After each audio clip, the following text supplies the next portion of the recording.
on the Norfolk coastline, the seaside town of Great Yarmouth, where the River Yare flows into the North Sea. Alongside the river stands the locally historic Grist mill, a timber-framed building dating back to the late Victorian era. As part of the Environment Agency's £42.5 million tidal defence initiative, Ivor King installed a new sheep pile flood defence wall. The project presented many challenges. Consideration was given to the impact of works on the local neighbourhood, along with the sensitive nature of the mill itself.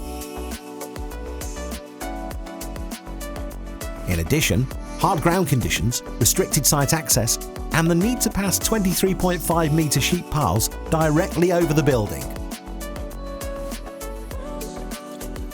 The solution was Giken Supercrush, a vibration-free piling technique using reaction force to press in piles, whilst overcoming hard ground conditions by simultaneously augering the ground during the installation process. The challenge of getting 23.5 metre sheep piles into site was met by Ivor King's transport team using our special extendable trailer, ideal for delivering into places with tight access and limited manoeuvrability.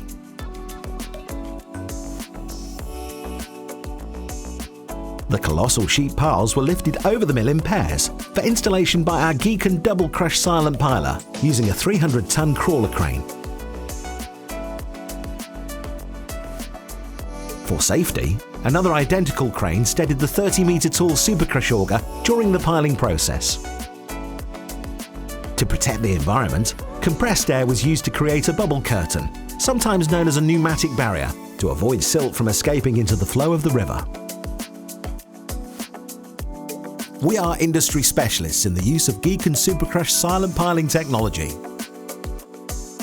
We are Ivor King, the piling people, proudly serving the civil engineering and construction sectors since 1974.